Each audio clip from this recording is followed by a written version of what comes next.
जी sir, इसी में चंद्रशेखर रावण जी कहे हैं कि जो पाप किया होगा वही अपना पाप धोने जाएगा कुंभ मेले में। अरे क्या भाई, दलित समाज का लोग जाएंगे तो वो लोग पापी? चंद्रशेखर रावण जी के इस बयान का मैं सादर सम्मान करता हूं, स्वागत करता हूं।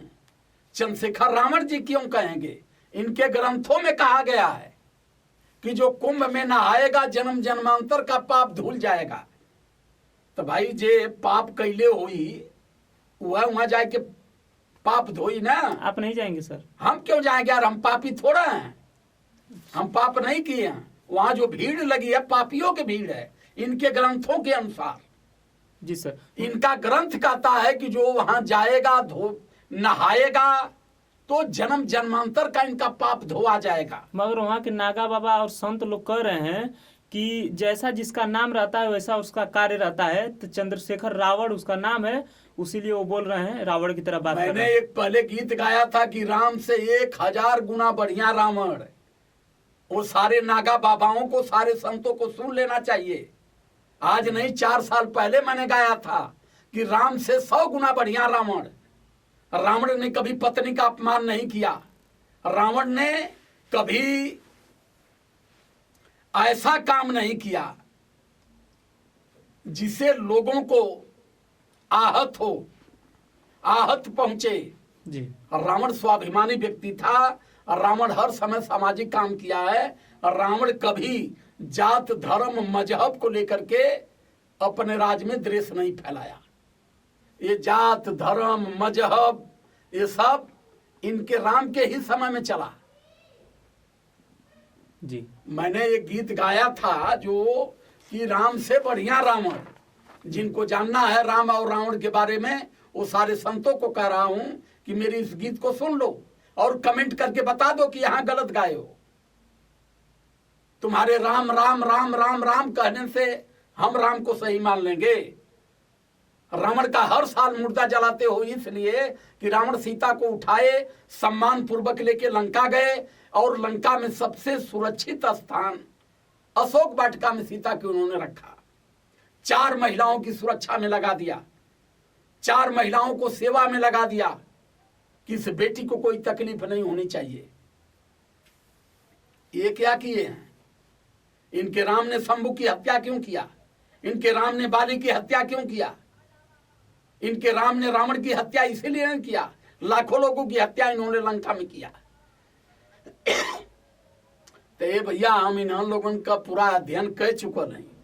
जी ये जो बड़े बड़े दाढ़ी रख करके वहां पाप धोने जा रहे हैं ना, जी वो बेचारे मन से पापी हैं। जो मन से साफ व्यक्ति है वो नहा के पाप नहीं काटता है। जी कुंभ की परिभाषा क्या है? कुंभ का मतलब क्या है? कुंभ क्या अब लगा है कि आज से 100 साल पहले से लग रहा है, 200 साल पहले से लग रहा है कि 1000 साल पहले से लग रहा है? इन्होंने जो लिख दिया, हमारे लोग अनपढ़ गंवार थे जो लोग बता दिए, आज बेचारे भाग भाग क्यों ही जा रहे हैं। जी सर, जो चमार लोग हैं, बहुजन समाज में जो दलित हैं, चमार हैं और जो बहुजन समाज के लोग हैं, क्या उन लोगों को कुंभ में नहाने से उनका पाप धुल जाएगा? क्या ब्राह्मणों और क्षत्रिय की श्रेणी में आ सकते हैं क्या कुंभ नहा के? अब तो गदावे जनी है ना, इनको पता नहीं है कि पाप की परिभाषा क्या होती है, पाप कहते क्या है। पहले ये तो ये जाने कि पाप हमने किया क्या नहीं तो, और दूसरी चीज की जो पाप हम किए हैं जी हम वहां डुबकी मारेंगे जी, तो पाप कट जाएगा। इसका स्पष्टीकरण कौन देगा? मतलब सर मेरे कहने का मतलब है उसमें सभी लोग नहाएंगे तो क्या उन लोगों का जैसे कि हो सकता है क्या वो लोग अपना ब्राह्मण अरे बन यार सकते सुनो हैं बाबू, नहाने से? वहां जो भीड़ जुटी है वो बहुजन समाज की ही भीड़ है। जी और बहुजन समाज की जो भीड़ है वहां ब्राह्मण पाप काटने थोड़ा जाता है। जी, वहां बहुजन ही पाप काटने जाता है। और जब बहुजन पाप काटने जाता है और वहां की भीड़ को देख करके आरएसएस वाले या ये सरकार ये जान जाती है कि अभी भी भीड़ है, ये भीड़ आए हैं नहा के हगनटिया में पाप काटे। जी नहाने से पाप कटता है। पाप का प्रायश्चित करना पड़ता है। जी अगर आदमी कोई गलती किया है, कोई पाप किया है, तो प्रायश्चित कर रहा है कि मुझसे गलती हो गलती अगले बार वही से- पाप कट सकता है। नहाने वहाने से पाप उप कटता नहीं। जी पुण्य। और ये जो वहां इतनी बड़ी भीड़ लगी है कुंभ में, जी वो भीड़ ये बता रही है कि अभी भारत के 85 मूल निवासी बहुजन समाज अभी पूरा भीड़ है। यहां आया है पाप काटने जाड़ा पाला में, मार दे ठंडी, टांग उंग झुरा जाई, वहां से उठा के लाद के यहाँ काम खुर्सी करे पड़ी। तो मैं खास तौर से अपने बहुजन समाज के लोगों को अपील पूर्वक कहूंगा कि बाबा साहब अम्बेडकर जैसे विद्वान पर स्मरण करिए और उनकी भाषा को समझने का प्रयास करिए। नहाने वहाने से पाप उप कटता नहीं है। जब नहा करके ही पाप कट जाता है, तो जो बड़े बड़े शंकराचार्य हैं वो कौन सा पाप किए हैं? इसका मतलब वो भी पापी हैं। जी ये नागा बिचारे जिनके शरीर पर एक वस्त्र नहीं है, वो जाके सबसे पहले छलांग लगा रहे हैं। इसका मतलब वो भी पाप किए हैं। भाई कुछ तो पता चलना चाहिए।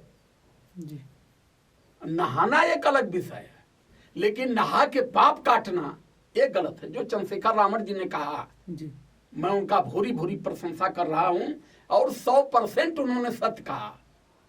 जी नहाने से पाप उप नहीं कटता है। पाप काटना है तो किसी गरीब को भोजन कराओ, किसी गरीब का सहयोग करो, इस देश में उपेक्षित का सम्मान करो, सबके स्वाभिमान का रक्षा करो, गरीबों को दान पात्र करो, इससे पाप कट सकता है। मगर सर वहाँ पर मुसलमानों दुकान भी नहीं लगाया जा रहा है, तो ये कैसे पाप कटेगा? अब पूछा नहीं ना से पहले ही हमने कहा कि ये चीतर के दो मुंह होते हैं। जी एक मुंह से काटती है और एक मुंह से खाती है। तो ये चीतर लोग हैं, ये कब क्या कहेंगे इनको ये मालूम नहीं है कि बहुजन समाज में काफी लोग अब तर्कवान भी हो गए, विद्वान भी हो गए, बाबा साहब अम्बेडकर को मानने वाले हैं, तथागत बुद्ध को मानने वाले हैं, संत रैदास संत कबीर को मानने वाले हैं, संत गुरु महापुरुषों को मानने वाले हैं। उनके विचारों पर लोग स्मरण कर रहे हैं, ये इनको मालूम नहीं है।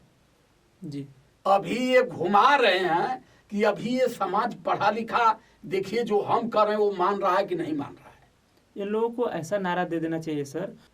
जी मैं कह रहा हूं कि हम सारे लोग मानव हैं, चाहे मुसलमान हो चाहे हिंदू हो। हिंदू मुसलमान से पहले हम भारत के इंसान हैं। तो धर्म के पीछे इंसानियत क्यों नहीं है भाई? जी सर। सबसे बड़ा धर्म इस धरातल पर कोई है तो इंसानियत है।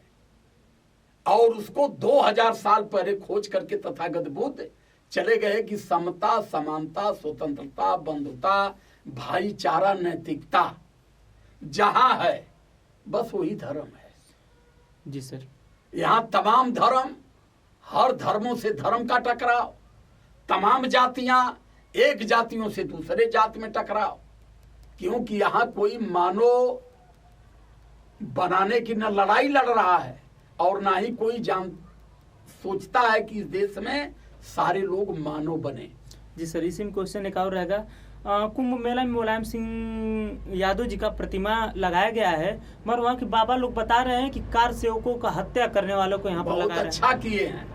मुलायम सिंह यादव की कुंभ मेला में नहीं, जी कुंभ में उस पर एक बड़ा स्मारक बनना चाहिए और उस स्मारक में माननीय मुलायम सिंह यादव की फोटो लगनी चाहिए कि जो 12 महीना जी जो लोग जाते हैं त्रिवेणी में और इलाहाबाद में देखने, एक बार माननीय मुलायम सिंह यादव का दर्शन करें कि बाबा साहब अम्बेडकर के बनाए हुए संविधान, नियम, कानून की हिफाजत करने के लिए जी माननीय नेताजी ने न धर्म देखा, न जात देखा, न मजहब देखा। उन्होंने कहा कि इस देश में सर्वोपरि कुछ है कि केवल भारत का संविधान, भारत की कानून और भारत का आवाम है। यहां जात के नाम पर, धर्म के नाम पर न संविधान का अपमान होगा, न मानव समाज का अपमान होगा और न ही कानून का अपमान हम होने देंगे। और नेताजी ने जो कुशलता दिखाया ना, जी। ये तकलीफ किसको है? जो बैठ के मूर्तियों पर चढ़ावा खा रहे हैं, जो मेहनत का आदमी है, जो मेहनत करके कमाता है, लोगों को खिलाता है, दान करता है, उसको दुख नहीं है। लेकिन मैं जब तक जिंदा हूं तब तक माननीय नेताजी मुलायम सिंह यादव का जो उस समय इन्होंने कृत किया था देश को बचाने के लिए, मैं सदैव सम्मान करता रहूंगा। और नेताजी मुलायम सिंह की कुंभ मेले में नहीं, वहां उनका स्मारक बनना चाहिए। माननीय अखिलेश यादव जी से कहूंगा, माननीय जोगी जी से भी कहूंगा, जोगी जी तो नहीं मानेंगे, लेकिन मैं ये पूरे देश के आवाम से और सरकार से भी अपील करूंगा कि माननीय नेताजी का वहां ऐसा स्मारक बनवाइए कि 12 महीना लोग नेताजी को देखते रहें और उनका स्मरण करें कि देश की कानून और संविधान की हिफाजत कैसे किया जाता है।